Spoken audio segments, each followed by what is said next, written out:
আসসালামু আলাইকুম। Photoshop free Bangla টিউটোরিয়ালে আপনাদের সবাইকে স্বাগতম। গত পর্বে লেয়ার প্যানেল সম্পর্কে আলোচনা করা হয়েছে। আজকে আমরা সিলেকশন টুল সম্পর্কে আলোচনা করব।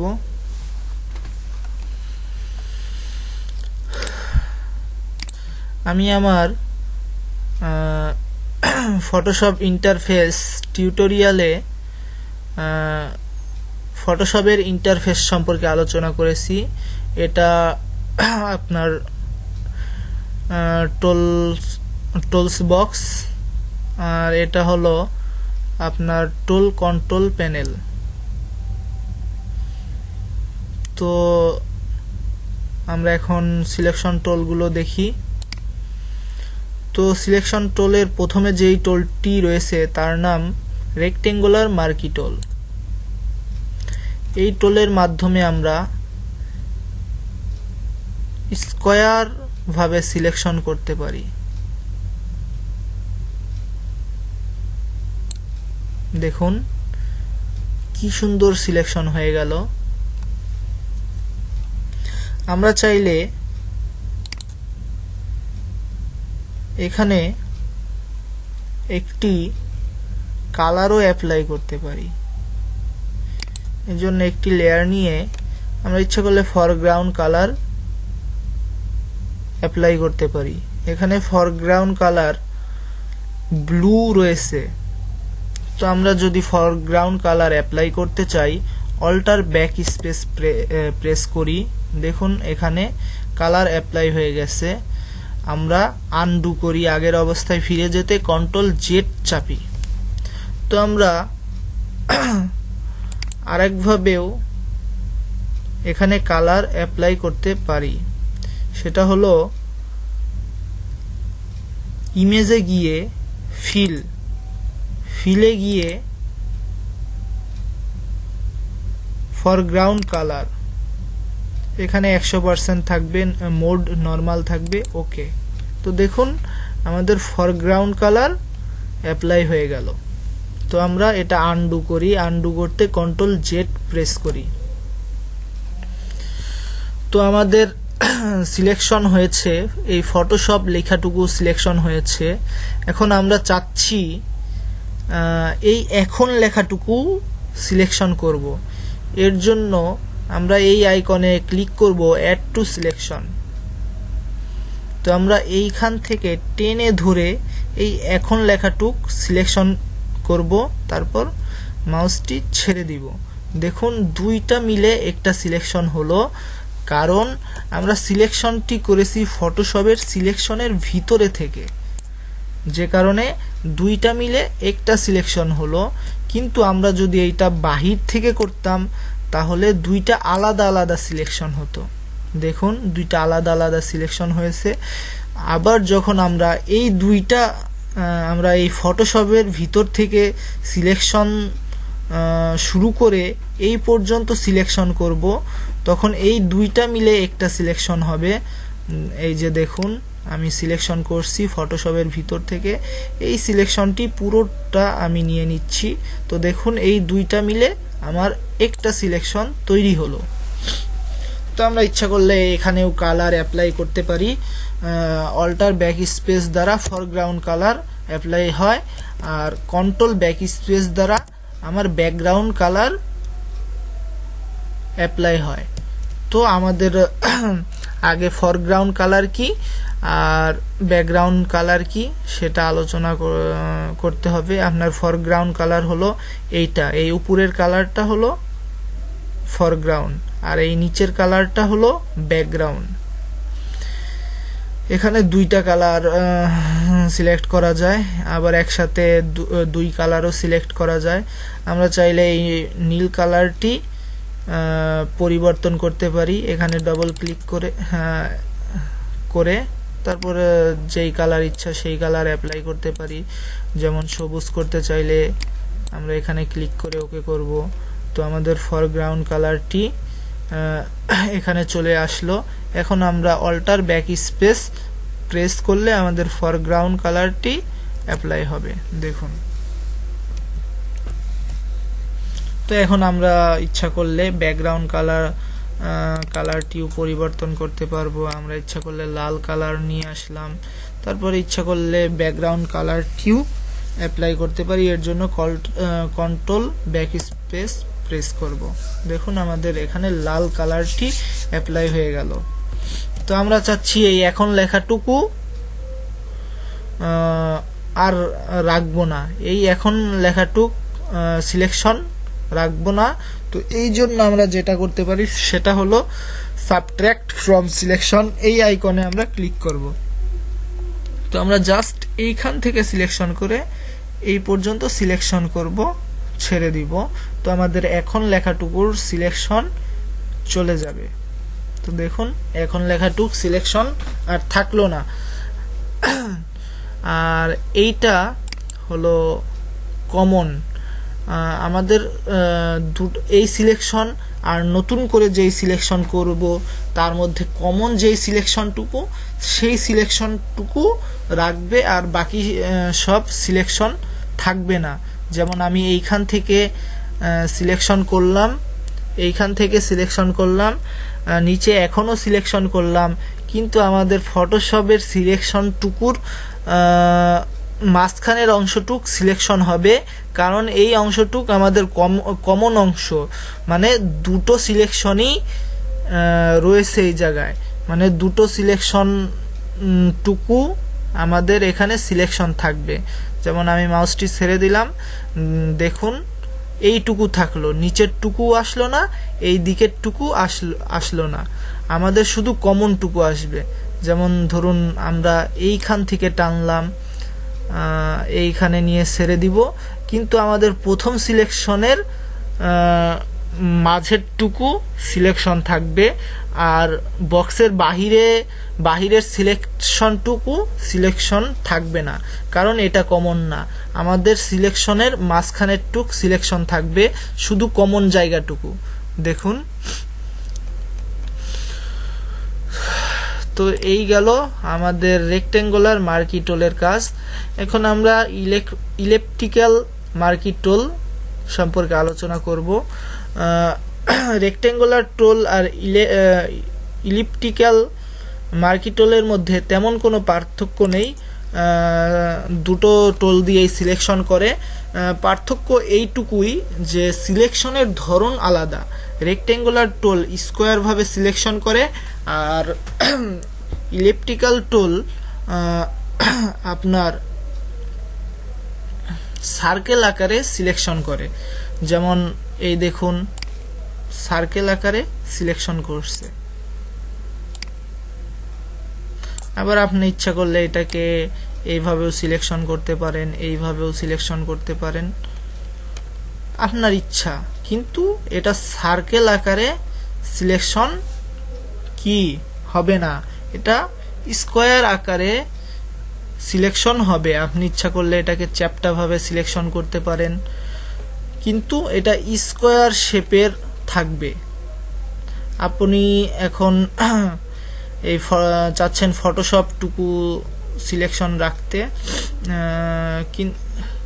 না আপনি চাচ্ছেন ধরুন এই এখন লেখাটুক সিলেকশন রাখবেন।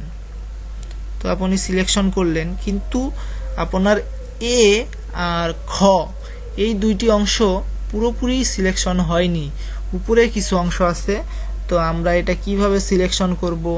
আমরা এটা স্পেস বার, মাউসে ক্লিক থাকা অবস্থায় স্পেস বার ক্লিক করে মাউসটি একটু উপরে নিলে এই সিলেকশনটি এক জায়গায় থেকে অন্য জায়গায় নেওয়া যায়। তো এটা রেক্টেঙ্গুলার টোলের বেলায়ও। তো আমরা এখানে নিয়ে ছেড়ে দিব। তো এটারও কন্ট্রোল প্যানেলগুলো একই, সেম রেক্টেঙ্গুলার টোলের মতো। দেখুন এখন আমরা চাইলে এটা অ্যাড করতে পারি। যেমন আমি এখান থেকে নিয়ে পানির আকারটুক সিলেকশন করব। তো দেখুন সিলেকশন হয়ে গেল। আবার আমরা চাইলে এটা মাইনাস করতে পারি, এই আইকনে ক্লিক করে আমরা এখান থেকে ছেড়ে দিলে আমরা মাইনাস করতে পারি। এইভাবে মাইনাস করতে পারি, আমাদের যেইভাবে ইচ্ছা আমরা সেইভাবেই মাইনাস করতে পারবো। এখন আমাদের অ্যাড করার দরকার হলে আবার আমরা এইখানে ক্লিক করে অ্যাড করব, তারপর আবার মাঝখানের এখনের খ বাদ দিতে চাইলে এইভাবে সিলেকশন করতে পারি, আমাদের দুই সাইডে সিলেকশন থাকবে, আমাদের খটুকু সিলেকশন থাকবে না। আবার চাইলে আমরা কমন টুকু সিলেকশন করতে পারি, আমাদের শুধু খটুকুই সিলেকশন থাকবে আর বাকিগুলো সিলেকশন থাকবে না। দেখুন আমরা এইভাবেও সিলেকশন করতে পারি। তো এই টোল আর এই টোলের মধ্যে তেমন কোনো পার্থক্য নেই, শুধু সিলেকশনের ধরনটুকু আলাদা। তো এরপরে যেই টোলগুলো আছে সেইগুলোর বেলায় একই, সিলেকশন, অ্যাড অথবা সাবট্র্যাক্ট সবই একই, বাট সিলেকশনের ধরন আলাদা। যেমন লেসোটোল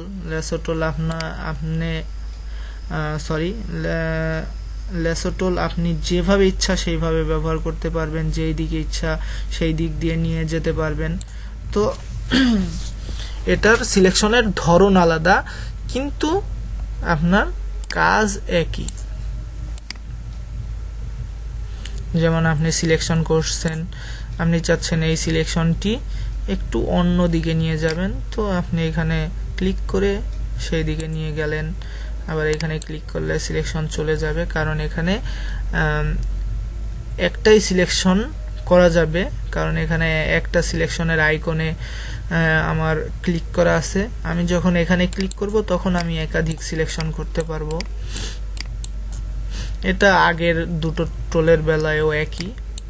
তো সিলেকশন টোল সবগুলোর কাজ একই, আমি বারবারও বলছি সবগুলোর কাজ একই, কিন্তু সিলেক্ট করার ধরন আলাদা। তো আমি যদি এখানে মাইনাসে ক্লিক করি, তারপরে মাইনাস করতে পারি,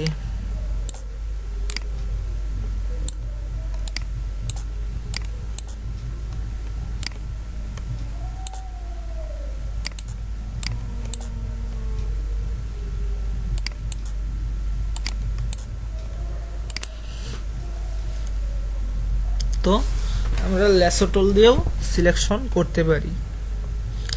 তো এরপর আছে পলিগনাল লেসোটোল। এটা হলো আমাদের আড়াআড়ি ভাবে সিলেকশন করার জন্য ব্যবহৃত হয়। আড়াআড়ি, এটা আমাদের আড়াআড়ি যাবে কিন্তু লাইন মতো যাবে, সোজা যাবে, বাঁকা যাবে না। মানে এই আপনার লেসোটোলের মতো এভাবে বাঁকা হবে না, এটা শুধু এইভাবে সোজা হবে অথবা এইভাবে সোজা হবে। মানে আপনার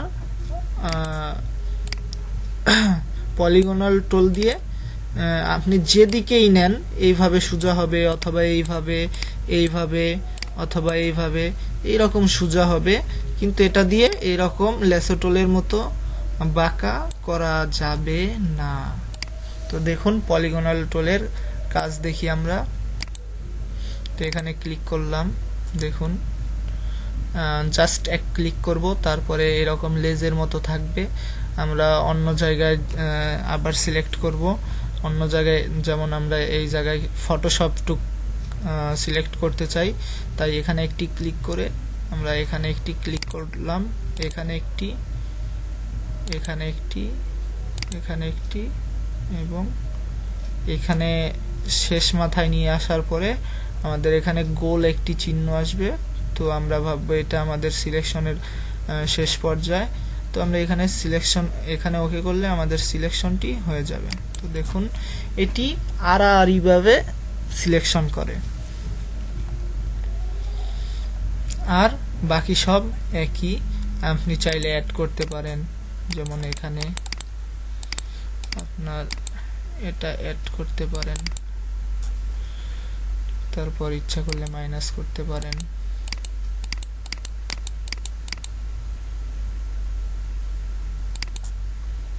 তো দেখুন মাইনাস হয়ে গেল।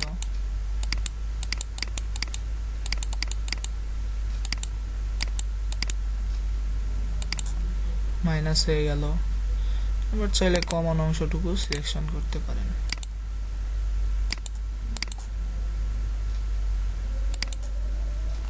দেখুন তো সিলেকশনের টুলগুলোর কাজগুলো একই, ধরন আলাদা। এরপরে আমরা আসি ম্যাগনেটিক ল্যাসো টুল।